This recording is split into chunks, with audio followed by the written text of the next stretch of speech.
Bonjour, aujourd'hui j'aimerais vous présenter une maquette qui représente en fait une vieille tendance de Bandai autour de Gundam. C'était de proposer des no grade, des représentations à grande échelle et au 1/60 des robots héros des séries du moment de Gundam, et de les proposer donc en no grade pour tout simplement les proposer à petit prix.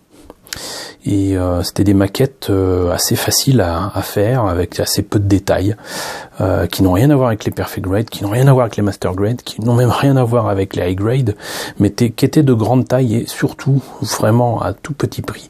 Ça servait surtout, à mon avis, à promotionner la sortie des séries du moment. Ils le font plus trop maintenant. Ils ont essayé de refaire ça avec Edge Gundam, mais au 1/48 cette fois-ci avec du Mega Size. Il y a deux modèles de Edge Gundam qui existent, le Edge Gundam normal et je crois le Edge Gundam 2, mais je suis pas sûr.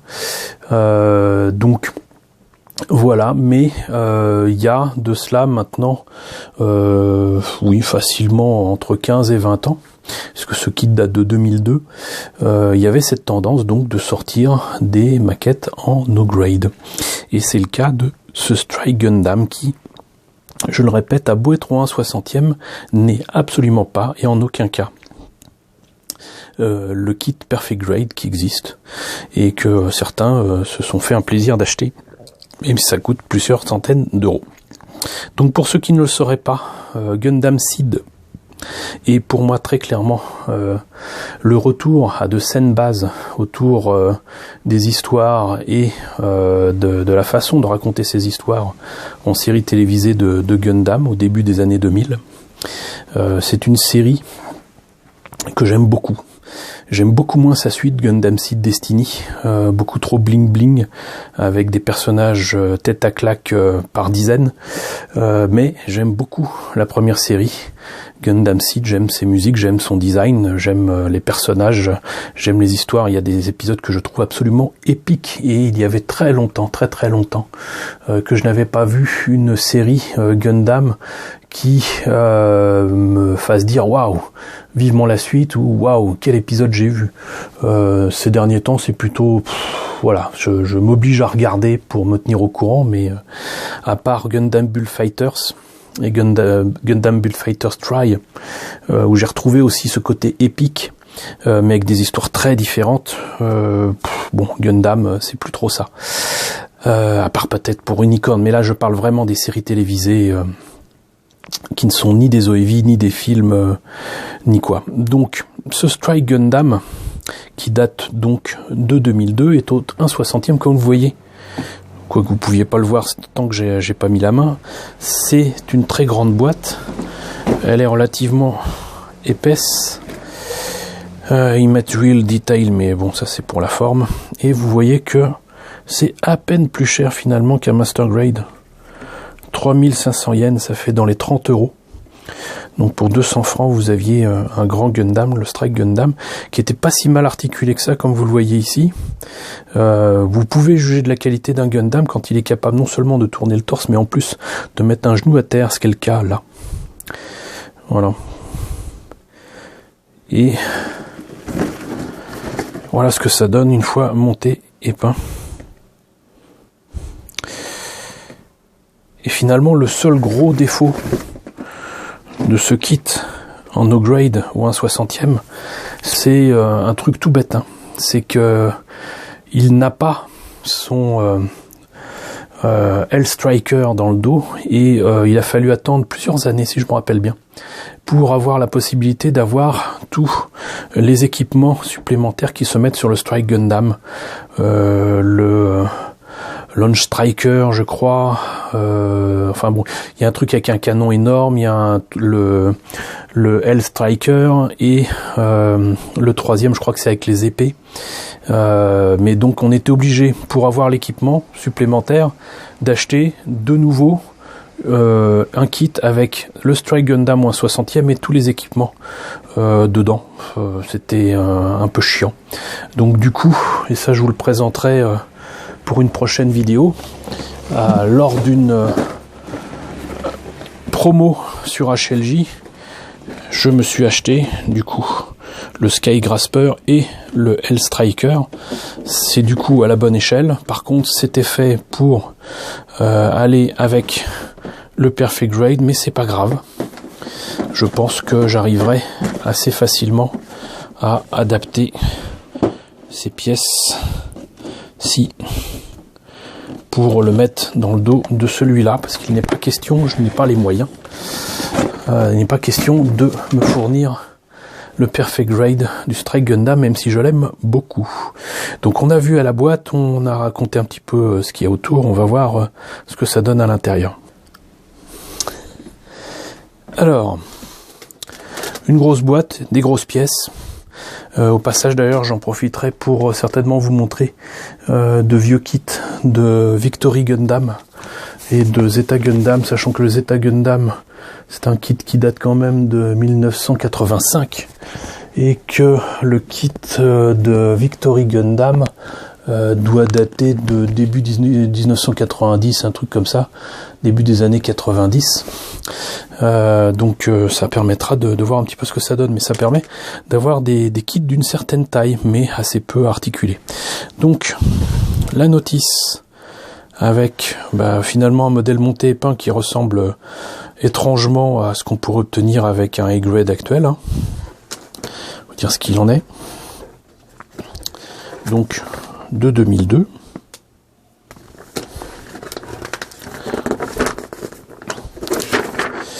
On voit que c'est proposé entre guillemets pour les plus jeunes et ceux qui veulent pas se prendre la tête avec les explications d'usage et des petits dessins. Il faut la pince coupante, il faut une paire de Bruxelles, on indique comment enlever les pièces, on indique comment les préparer. Et là je sais pas trop ce que c'est, mais bon, on s'en fout. Les pièces en présence, vous voyez qu'il y a quand même pas grand chose, c'est juste que les pièces sont grandes, de très grosse taille. On notera que pour l'instant la notice est entièrement en couleur. On commence par le buste, comme vous voyez, très très peu de pièces. Il y a un pilote, mais il y a très peu de pièces. Il y a quand même une articulation pour accéder au cockpit et voir l'intérieur du cockpit. Là, on termine le buste. Ensuite, il y a la tête. Là encore, très peu de pièces. Les yeux ne sont même pas transparents apparemment. Il y a les autocollants à mettre pour les yeux et les caméras. On attaque ensuite les bras. Là aussi, très peu d'articulation. Pas d'inner frame. Pour autant, c'était la particularité de ces maquettes. Les doigts étaient en grande partie articulés. Les mains l'étaient tout également. Donc, si on avait des maquettes d'une certaine échelle, et ça permettait d'avoir des mains articulées pour pas cher, puisque encore une fois 3500 yens, c'est le prix de certaines option parts qui étaient proposées à l'époque. Là on attaque le buste, là encore vous voyez, je crois qu'on peut pas faire plus simple. Je compte 1, 2, 3, 4, 5 pièces je crois pour monter le bassin. On rajoute les pièces d'armure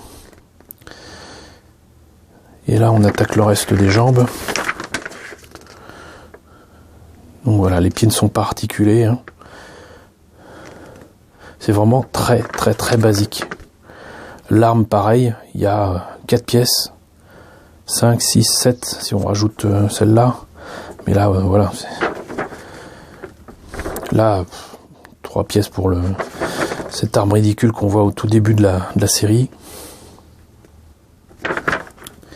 Et voilà, donc j'ai passé rapidement ça, mais c'est pour montrer un petit peu ce que ça donne une fois monté et peint. Moi j'aime bien parce que c'est pas cher, parce que c'est simple et que du coup sur un modèle pareil on peut se permettre de faire des délires, de faire des patines, de faire un travail de peinture où on n'aura pas à se dire tout le temps merde, j'ai pris un perfect grade de 150, 200, 300 euros et j'ose pas le faire comme je l'entends parce que ça m'a coûté cher. Et voilà, c'est comme si vous achetiez une Lamborghini et puis vous disiez moi j'aimerais bien la faire rose à petits pois, un petit pois vert tant qu'à faire, vous aurez beaucoup de mal à vous lancer, alors que vous l'auriez fait certainement sans vous poser trop de questions sur une 2 chevaux. Enfin, vous voyez ce que je veux dire. Les pièces, donc comme je disais, c'est très gros, hein, vous voyez. Par rapport à mon pouce, le bouclier est énorme. La tête est plus grosse que mon pouce. Mais les détails sont là. Les détails sont là. C'est pas ultra détaillé. Mais il n'y a pas très longtemps, j'avais vu un magazine ou quoi, ou un artbook qui montrait, qu'un gars justement montrait qu'on pouvait regraver certains détails sur ces trucs-là et obtenir notamment sur mon Zeta Gundam de 85 quelque chose de sympathique. Ce que tout à fait envisageable. Donc le reste des pièces qui d'ailleurs sont pas en blanc-blanc, hein, c'est un blanc cassé, un peu gris-bleu. Donc de bien belles pièces. C'est vraiment de la grosse pièce, voilà. Et vous voyez que pour ceux qui veulent faire du no paint, alors là c'est des polycaps, vous en verrez rarement des comme ça. Très peu d'autocollants, mais ils seront utiles. Pas de marquage, ça par contre, ça manque. Pas de marquage du tout. Pour une échelle pareille, ça aurait été bien, même si je pense qu'ils auraient mis des autocollants. Mais là aussi, il y a moyen d'acheter des Gundam Decals de Bandai. Vous voyez la taille de l'arme. Des Bandai Decals de la version Perfect Grade. Et comme c'est la même échelle, et a priori le même mecha, il est possible de mettre dessus. De toute façon, là, cette échelle-là réclame à corps et à cri. Vraiment, cette échelle-là ne peut que demander un maximum de détails en décalco, des marquages ici et là, no step, warning ou quoi. Donc voilà, le fait qu'il n'y ait pas de marquage sur une échelle pareille, c'est effectivement un peu dommageable.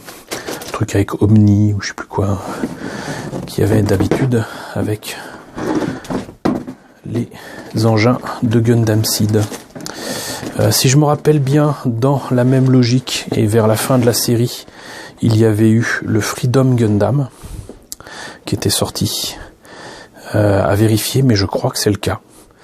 Et après, il me semble que c'est passé directement sur du Mega Size et qu'on n'a plus de no grade comme ça ou un 60e à vérifier là encore. Mais bon, cela dit, vous risquez peut-être aussi de tomber dessus sur des sites ou dans des magasins. Donc faites bien attention, ne vous fiez pas à l'échelle, fiez-vous simplement à la qualité de la maquette et de sa gamme. Voilà. Donc écoutez, c'était la présentation du Strike Gundam en big scale, ce qu'ils appellent ça, big scale. Pour moi c'est du no grade puisqu'il n'y a pas de grade pour ce gunpla. Un bien beau Strike Gundam au 1/60e qui sera entre guillemets assez facile à faire mais qui réclamera quand même un peu de soin puisque c'est quasiment une maquette à l'ancienne qu'il faut faire là. Donc j'espère que la présentation de ce kit, pas forcément super connu, vous aura intéressé. N'hésitez pas à me dire ce qu'il en est dans la section commentaires. N'hésitez pas à liker, les pouces vers le haut en ce moment, c'est très important. N'hésitez pas à partager, n'hésitez pas à vous abonner. Coucou aux abonnés qui nous ont rejoints dernièrement. On est plus de 1660. C'est super cool. Bienvenue à vous. J'espère que les sujets que je développe, qui sont très nombreux et très variés, ne vous font pas peur. Coucou aux grands anciens qui me suivent depuis longtemps. Merci à tous de votre fidélité et de votre soutien. Et je vous retrouve très bientôt, du coup, très certainement, pour la présentation du Skygrasper et de l'Hellstriker Perfect Grade au 1/60e de Gundam Seed.